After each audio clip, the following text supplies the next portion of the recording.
So this is asking you to practice using the conservation of momentum formula, which is that the starting momentums, PA plus PB, the sum of them it has to stay conserved. So after the collision, PA prime plus PB prime, the sum after the collision should also stay the same. So breaking down into MV, the equation can look a little bit bigger.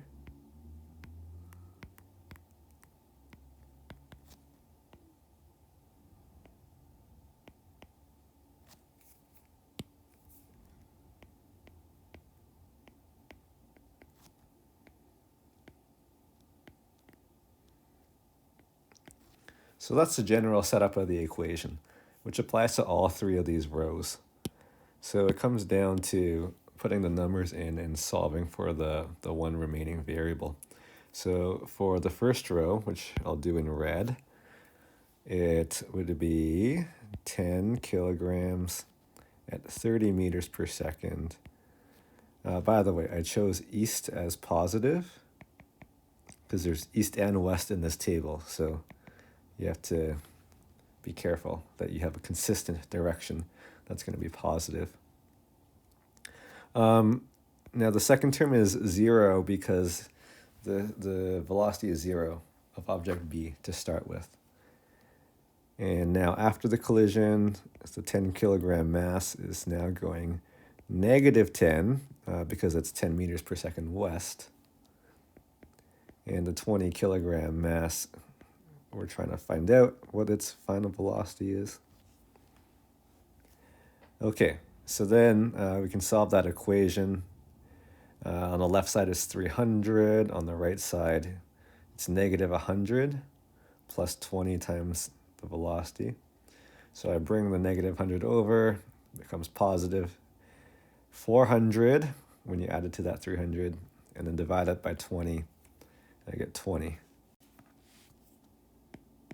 This is some mental math there.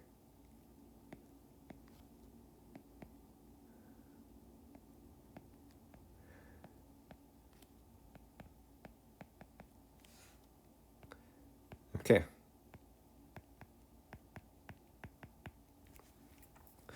To be honest with you, I actually threw that into an online calculator at the beginning to make sure that it worked out. And it's the same answer there.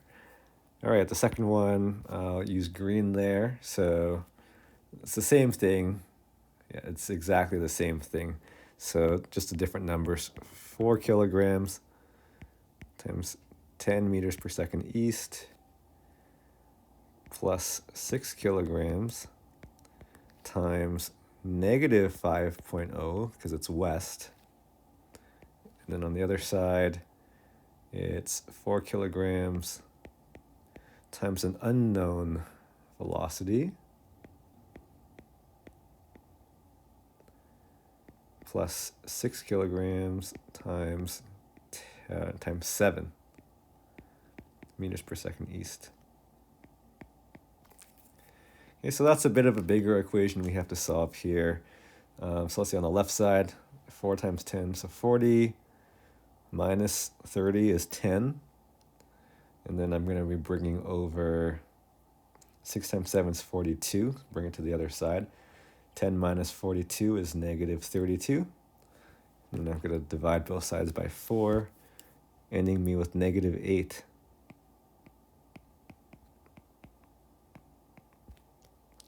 Negative 8 meters per second. And east was in positive direction, so I can fill in the table here. 8 meters per second west. And that matches the online calculator I used beforehand. All right, this last one. I'll do this in yellow. So we'll have 5 kilograms times 10 meters per second east plus 0, because object B has a velocity of 0 to begin with, equals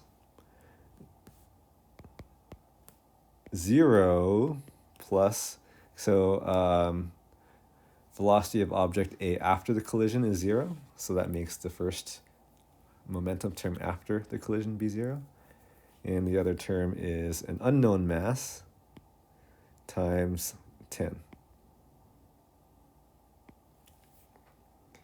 So I solved this for the unknown mass. On the left side I have 50, and on the right side I have mass times 10. So I divide both sides by 10, and I get a mass of 5, which you may notice is the exact same mass as object A. So this is a common situation actually, where you have one object starts at rest, or two objects have equal mass, identical mass. One object starts at rest, the other one hits it.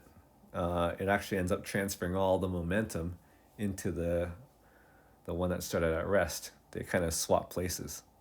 So the one that was moving at the beginning comes to a stop and sends all the momentum into the other ball. This only happens if the two balls are the same mass, and the collision is like an ideal collision, which we call an elastic collision, which is a topic for a future class.